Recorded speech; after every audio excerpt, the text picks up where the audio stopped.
Hi there, I'm Lynn Ramsey, and on this special director's cut, I'm going to be talking to you about my 2011 film, We Need to Talk About Kevin. It's based on the gritty and disturbing novel of the same name by Lionel Shriver, in which she examines the relationship between Eva Kachadurian, by Tilda Swinton, and her son Kevin, played by Ezra Miller, and the aftermath of what happens when Kevin commits an unthinkable act of violence. Shriver published her novel in 2003, when the world was still in shock after the Columbine High School massacre, which took place in Colorado in 1999, and which at that time was the worst high school shooting in US history. Shriver examines how, in the aftermath of tragedy, communities are left scarred and need someone to blame. As the title suggests, I wanted to provoke discussion and to explore the causes and effects of issues such as guilt, nature versus nurture, and motherhood that arise in such circumstances. But beware, I don't provide answers. If you want a happy ending with a redemption song, go watch another film. My first challenge when adapting Shriver's novel was that readers witness events through a series of Eva's letters to her husband Franklin. In order to keep this subjectivity in my film adaptation, I had to focus on recreating events through Eva's memory to allow the audience to feel both her bias and the extent of her suffering and guilt. For this reason, I chose to make the film in a non-linear mosaic structure of Eva's disjointed flashbacks, which capture 4 different time frames: pre-motherhood, motherhood, the massacre, and the aftermath. This elliptical editing thrusts the viewer between time periods, and I realized that at times it may be confusing. So I used visual clues to help my audience recognize which time period they're witnessing, in particular Eva's hair length and lighting. So I used dull, low-key lighting to convey the gloomy, depressing state of Eva's present, which contrasts with the high-key lighting used in the scenes of parenthood and Kevin's upbringing, to create a sense of unnaturalness, which subconsciously conveys to the audience my idea of this facade that society's stereotyping of the nuclear family creates. The other key cinematic techniques I use are color symbolism, mise-en-scène, graphic matches, and a carefully directed acting style, not forgetting Jonny Greenwood's brilliantly ironic soundtrack, which brings together this horror film about everyday life, and which I hope will keep you talking about Kevin. One of my main ideas that I wanted to explore is how, in the aftermath of a massacre, society in their grief and shock demand answers and need someone to blame. Was Kevin guilty for his own actions? Was it Eva, a mother who couldn't bond with her own son? Or was it Franklin, a clueless father who enabled Kevin's behavior? I used the recurring motif of the color red to symbolize Eva's guilt and to create anticipation of the violence to come. Every scene in the film is either saturated with the color or contains a red prop, such as Kevin's red ball, his paint-splattered t-shirt, or the red chair in the travel agent waiting room.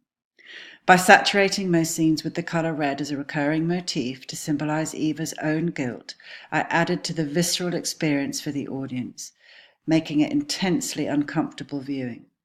The red illustrates how Eva's guilt consumes her in the present and served as a warning sign in the past. For example, in the supermarket scene, as the camera cuts to a medium eye-level shot of Eva hiding in the grocery store, audiences are able to see her facial expression, fear and shame, as she waits against the backdrop of rows and rows of tomato soup cans. The shot is slowly framed so that viewers see the red of her guilt surrounded and enveloping her. And by slowly zooming in, with slow editing,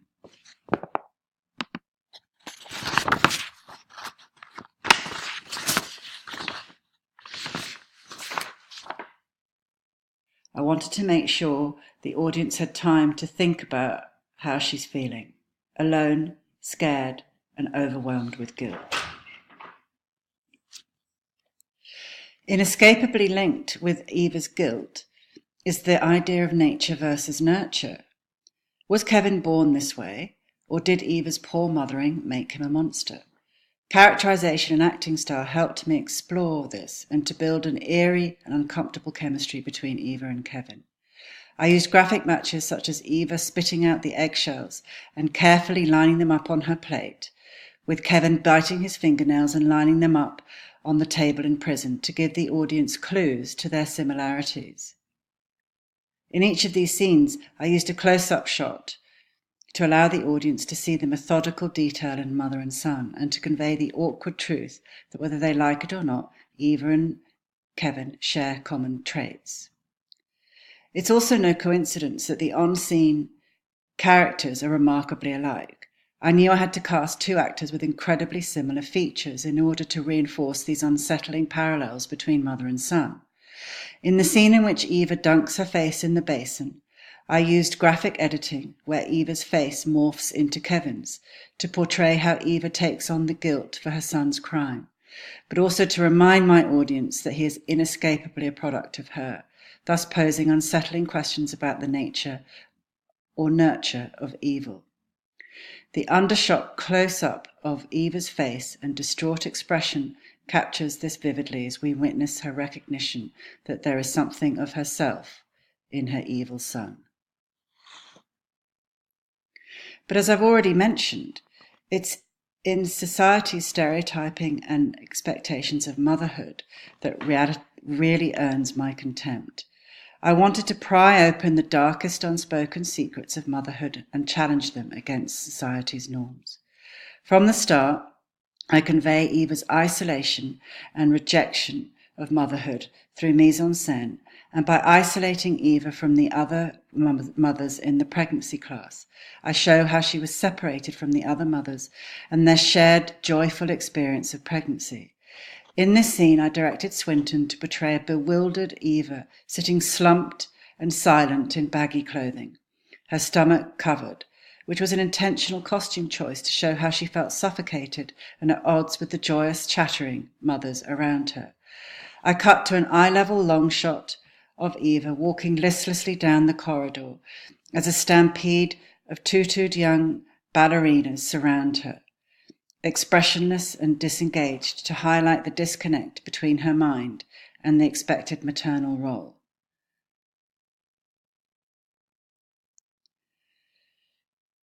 The whiteout when Eva is about to give birth symbolizes that she feels her life as she knew it is over. And my intention is to show how crushing this moment is for Eva, when her identity is no longer her own and society expects her to conform to the stereotypical role of doting mother.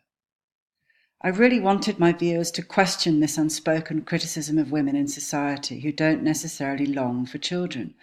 So I shot Kevin's birth through the distorting mirror of the huge hospital light that captured with an off-kilter camera angle. Close-ups on particular visual details and amplified diegetic sounds like Eva's screaming are distorted, upside down, blurred, and expose audiences to her antipathy about becoming a mother.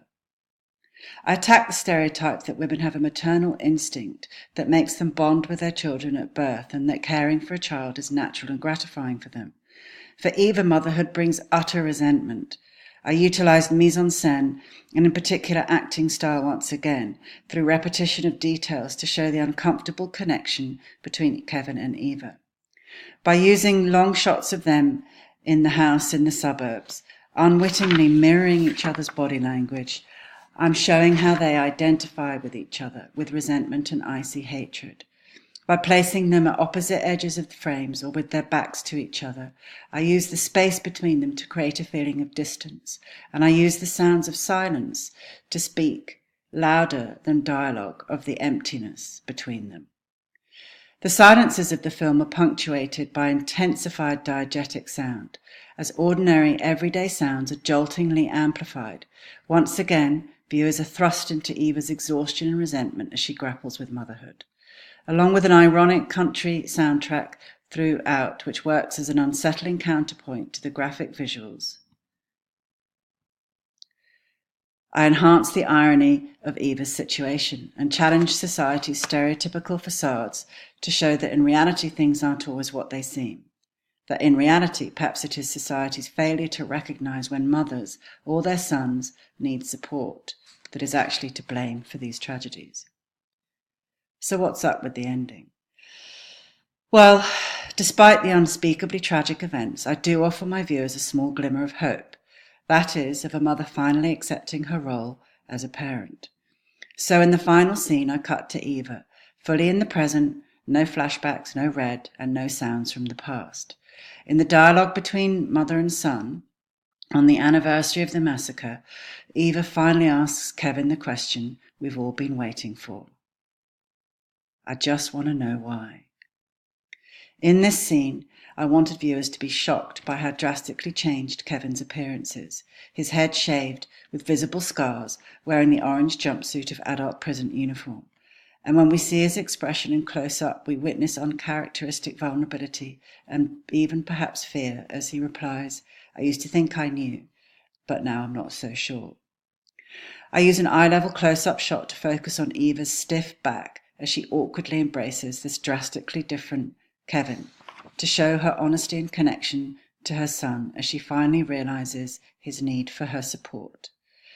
In my final scene, as Eva leaves the prison, I position the camera just below eye level as Eva walks towards the sheer white light, once again at the end of the corridor.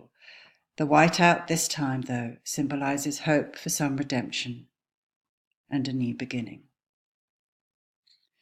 Okay, so I hope I've explained my intentions behind the cinematic choices I made to explore what happens when societal expectations become corrosive. As I said, I didn't want this to be an easy film to watch. In the end, we all need to leave the cinema talking about Kevin.